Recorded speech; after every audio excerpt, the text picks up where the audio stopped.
আজ একসাথে অনেকগুলো আদা রসুন ব্লেন্ড করব। এ পাশ থেকে কফিটা খেয়ে তারপর ঘরের কাজ করব।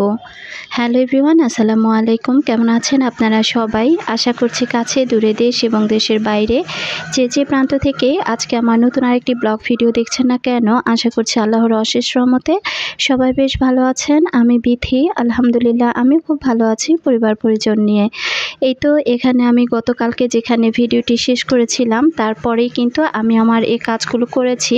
তো সেখানকার কিছু কিছু ভিডিওর ক্লিপ আর কি আমি রেখে দিয়েছি। তো আজকে যেহেতু তারপরের দিন দুপুরে রান্না বান্নার পরে আমি আদা রসুনগুলো ব্লেন্ড করে নিয়েছি। তো যেহেতু বাড়ি যাব ধীরে ধীরে সব কাজ কিন্তু গুছিয়ে নিয়েছি। তো সব কাজ গুছিয়ে তারপর আর কি দুপুরে রান্নাটা বসিয়ে দেব। তো এখানে প্রায় 1 কেজির মতো আদা রসুন আমি ব্লেন্ড করেছি। তো যাই হোক, আদা রসুন ব্লেন্ড করে এরপর চলে আসলাম 1 কাপ কফি খেতে। তো বড় মেয়ে কফিটা বানিয়ে দিয়েছে।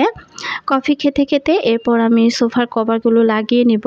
তো একবার ভেবেছিলাম যেহেতু বাড়ি যাব এখন আর কভারগুলো লাগাবো না। তো পরবর্তীতে ভাবলাম যে না, একদম কভারগুলো না লাগালে বড় মেয়ে আর ওর বাবা যেহেতু থাকবে, তো দেখা যায় এই সাদা আর কি উপরে যে কি বলে এটা কাপড়টা আছে এটা নষ্ট হয়ে যাবে। তো ভাবলাম যে কভারগুলো শুধু লাগিয়ে দিয়ে যাই। তো আমি কিন্তু অলরেডি আমার টিকিট কাটা হয়ে গিয়েছে। আমি 2-1 মধ্যে বাড়ির উদ্দেশ্যে রওনা দিব। তো তার আগে এই যে সোফার কভারগুলো লাগিয়ে নিচ্ছি।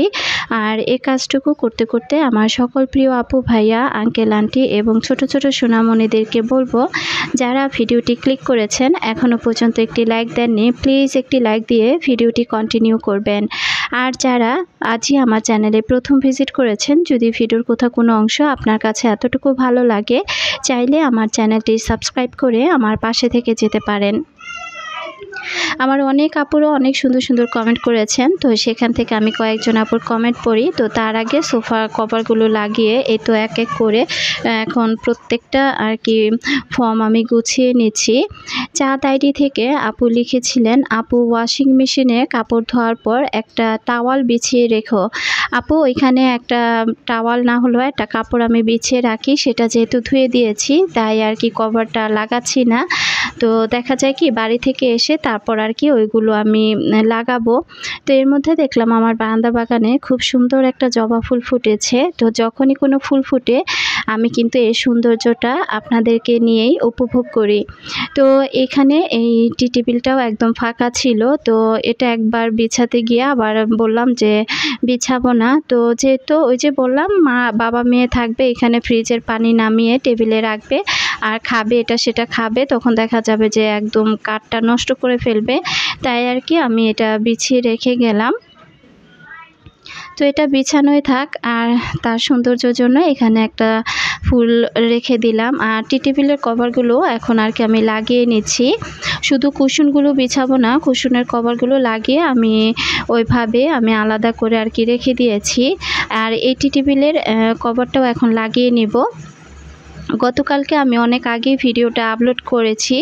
তো আসলে আমি গতকালকে কিন্তু আমি বাইরে ছিলাম। তো বাইরে থাকার কারণে মনে হচ্ছিল যে কখন না কখন হয়তো বাসায় ফিরতে পারবো। তো তার জন্যই কিন্তু আমি ভিডিওটা তাড়াতাড়ি করে আপলোড দিয়ে দিই।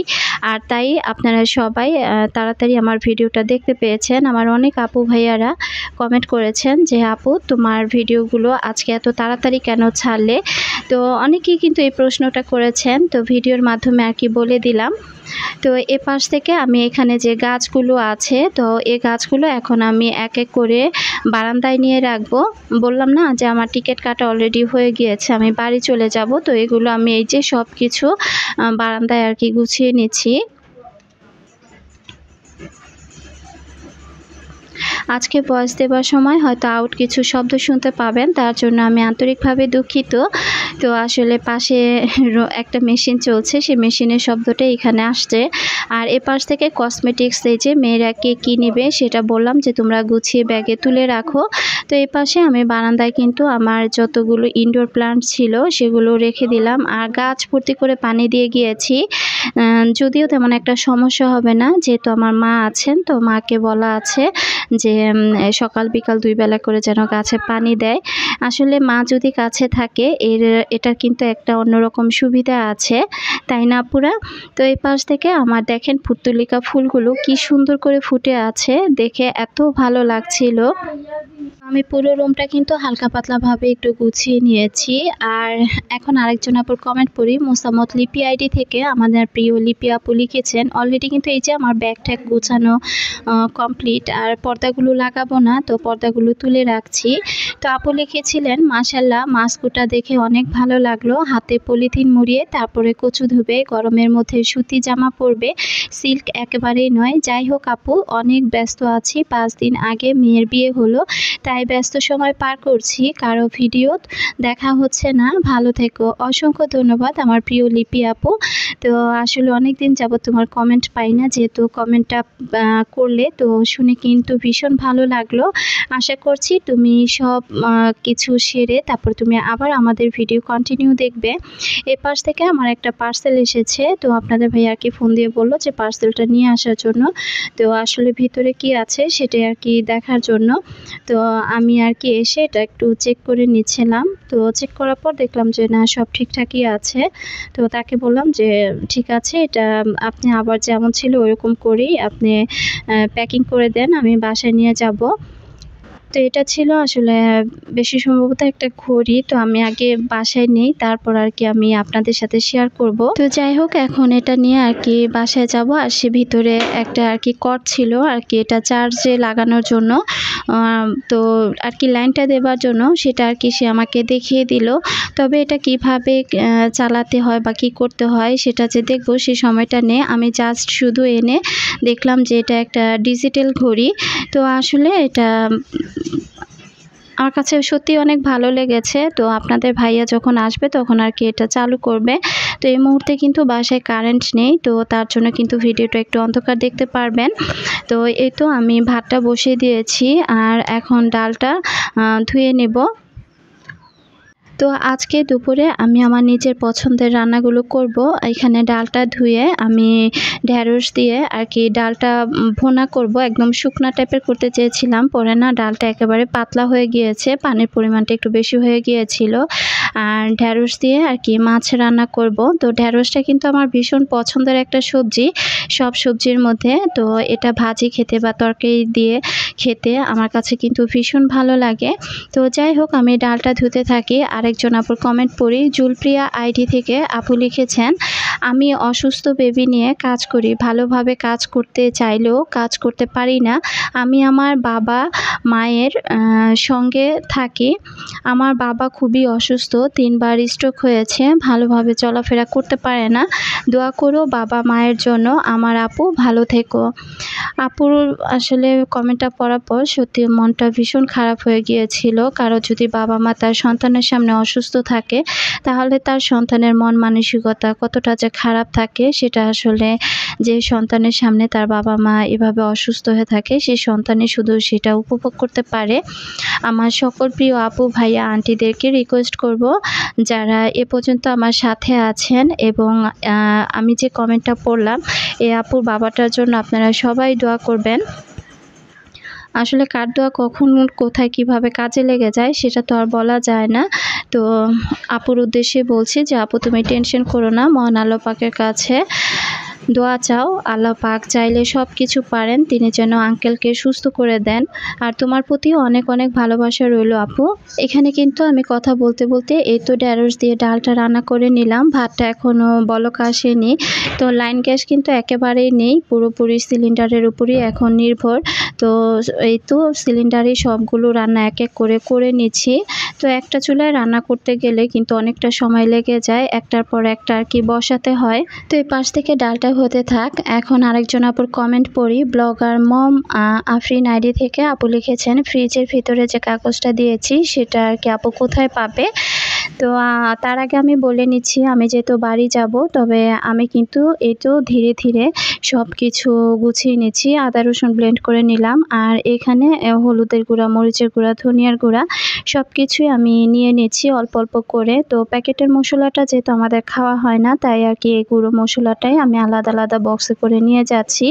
যেহেতু বাড়িতে গিয়ে আমার রান্নাগুলো যেহেতু আমি করব, তো আমার প্রয়োজন মতো আমার যেটা যেটা দরকার সব কিছু কিন্তু আমি ধীরে ধীরে গুছিয়ে ফেলেছি। রুমে যে একটা ব্যাগ দেখতে পেলেন, ওখানে কিন্তু যখন যেটা মনে হচ্ছে সেটাই আমি ওই ব্যাগের মধ্যে তুলে নিচ্ছি। যাই হোক, আপুর উদ্দেশ্যে বলে দিচ্ছি, ফ্রিজের ভিতরে আপনি যে কাগজটা দেখতে পেয়েছেন ওটা আমি একটা রেক্সিন কিনেছিলাম প্রায় 2 গজের মতো, সেটাই কেটে আমি প্রতিটা তাকে তাকে আর কি বসিয়ে নিয়েছি। তো আসলে আপু এটা তো আমি আর অন্য কোথা থেকে কোনো কিছু কিনিনি, তো রেক্সিনটা কেটে আর কি ওইভাবে আমি বানিয়ে নিয়েছি। তো আপু যদি আমার ভিডিওটা আজকে দেখে থাকেন, প্লিজ ছোট করে একটি কমেন্ট করবেন। তো কমেন্টে উত্তর দিতে গেলে দেখা যায় যে একটু বড় হয়ে যায়, তাই আর কি ভিডিওর মাধ্যমে বলে দিলাম। আর এপাশে দেখেন ডালটা সেদ্ধ হয়ে গিয়েছে, তবে পানিটা বেশি হয়ে গিয়েছে। ওই পাশ থেকে ঢেঁড়সটা আর কি আরেকটু সেদ্ধ হবে, তাই আর কি আবার ঢাকনা দিয়ে ঢেকে রাখলাম। আর এখানে আমি একটু খাবার সোডা নিয়ে নিচ্ছি। তো বাড়িতে যেহেতু দেখা যায় তারা এই ধরনের জিনিস আমি যা যা বানাবো বা যেটি খাই না কেন বিকেলে বা সকালে নাস্তা হিসেবে, তো যদি আর কি প্রয়োজন পড়ে তাই আর কি হালকা পরিমাণে একটু খাবার সোডা আর কি নিয়ে নিলাম। তো এপাশ থেকে আমার ডালটা হয়ে গেছে। আমি জানি না আমার প্রিয় আপুদের কাছে আমার বাড়ির ভিডিওগুলো ভালো লাগবে কিনা। আপনারা প্লিজ কমেন্ট করবেন তো যে আপনারা গ্রামের ভিডিও দেখতে চান কিনা। তো যদি আপনারা দেখতে চান তাহলে অবশ্যই আমি আপনাদের জন্য গ্রামের ভিডিওগুলো শ্যুট করব। আর যদি বলেন যে না, আমার বাসার এই কাজকর্মই আপনাদের কাছে বেশি ভালো লাগে, তাহলে আমি গ্রামের ভিডিও এরকমভাবে আর কিছু শ্যুট করব না বা আপনাদের সাথেও শেয়ার করব না। তো আমার আপুদের জানি না যে আপুরা এই পর্যন্ত আছেন কারা কারা, তো যারা এই পর্যন্ত আছেন প্লিজ তারা একটু কমেন্ট করবেন। তো দেখা যায় কি, আপনারা যেহেতু আমার লাইফস্টাইল বলতে আমার ঘরের কাজকর্ম আর রান্নাবান্না বেশি পছন্দ করে থাকেন, তো গ্রামে গেলে হয়তো বা একটু অন্যরকম আমার লাইফস্টাইলটা হয়ে যেতে পারে, তো সেটা আপনাদের কাছে ভালো নাও লাগতে পারে, তাই আর কি আপনাদেরকে জিজ্ঞেস করা। তো আমি কিন্তু কথা বলতে বলতে আমি পাশ থেকে মাছটা ভেজে ঢেঁড়সটাও ভেজে নেব। একটু হলুদের গুঁড়া দিয়ে দিলাম আর দিয়ে দেব একটু লবণ। এটা দিয়ে আমি নাড়াচাড়া করে ঢেঁড়সটা ভাজা ভাজা করে নিলে এরপর যদি ঢেঁড়সটা রান্না করা হয় তাহলে কিন্তু ওইরকম পিছলি একটা ভাব আর থাকে না। তো যাই হোক, আপুদের আমার যে ভিউয়ার্স আপুরা আছেন আসলে তাদের ভালো লাগা থেকে কিন্তু তারা যেটা দেখতে পছন্দ করেন, আমিও কিন্তু চেষ্টা করি ওই রকম ভিডিও আপনাদের মাঝে শেয়ার করার জন্য। তাই আর কি গ্রামের বাড়ির কথা জিজ্ঞেস করলাম। তো যাই হোক, এই পাশ থেকে আমি আদা রসুন বাটাটা এই যে দিয়ে দিচ্ছি। আর এখন দিয়ে দিব হলুদের গুঁড়া, মরিচের গুঁড়া, ধনিয়ার গুঁড়া, লবণ, সব কিছু আর কি দিয়ে দিলাম। দিয়ে তারপরে মশলাটা বেশ ভালোভাবে কষিয়ে নেব। পারভিন আক্তার আইডি থেকে আপু খুব সুন্দর একটা কমেন্ট করেছেন। তো আমি কিন্তু গতকালকে যেভাবে কচুটা রান্না করেছিলাম সরিষা দিয়ে, সেটা জিজ্ঞেস করেছিলাম আমার কোন কোন আপুরা খেয়েছেন। এখানে আমি মশলা কষাতে গিয়ে একটু জিরার গুঁড়া দিয়ে দিলাম। তো আপুরা কিন্তু বলেছিলেন যে অনেকেই এভাবে খেয়েছেন, আবার অনেকেই খাননি। আসলে অনেক দেশে অনেক কিছু খায় না, আবার দেখা যায় কি এক দেশের সাথে আরেক দেশের খাবারের কিন্তু মিল পাওয়াটা খুবই কঠিন। আবার অনেক প্রিয় আপুরাই খেয়েছেন। তো পারভিন আক্তার আইডি থেকে আপু যে লিখেছিলেন আপুর আম্মু এভাবে আর কি রান্না করতো, এটা খেতে দারুণ মজা। তো আপু আমার জন্য অনেক অনেক দোয়া করেছেন, ভালোবাসা জানিয়েছেন। আর সত্যি কথা বলতে যে আমার প্রিয় ভিউয়ার্স আপুরা এতটা ভালোবাসা নিয়ে যে আমার ভিডিওগুলো দেখেন এবং সাথে আমার কথাগুলো যে আপনাদের এত ভালো লাগে, তার জন্য সত্যি আমি কি বলবো যে আমি আপনাদের কাছে অনেক অনেক কৃতজ্ঞ যে ভালোবাসার সহিত আমি কিছু ভিডিও আপনাদের সাথে শেয়ার করতে পারি। আমি কিন্তু এখানে ঢেঁড়স অল্প পরিমাণ পানি দিয়ে ঢেঁড়সটা ভালোভাবে কষিয়ে ঝোলের পানি দিয়ে দিলাম, এরপর দিয়ে দিলাম মাছ। তো মাছটা দিয়ে তারপর আর কি আমি ঢাকনা দিয়ে ঢেকে রাখবো। তো পরিমাণ মতো যখন ঝোলটা হবে তখনই আর কি আমি এটা নামিয়ে ফেলবো। তো মোটামুটি কিন্তু আমার সকল রান্নাবান্না শেষ। এই তো ডালটা একদম চচ্চড়ি করতে চেয়েছিলাম, পারলাম না। আর ওই পাশ থেকে ভেন্ডি দিয়ে মাছ রান্না। আর এই যে অফ ক্যামেরাতে এখন কাপড় চোপড়গুলো গুছিয়ে নেব। আর আমি বিথি আজকের মতো এখান থেকে বিদায় নিচ্ছি। আল্লাহ হাফিজ, আসসালামু আলাইকুম। সবাই ভালো থাকবেন, সুস্থ থাকবেন এবং নিরাপদে যার যার বাড়ির উদ্দেশ্যে রওনা দিবেন।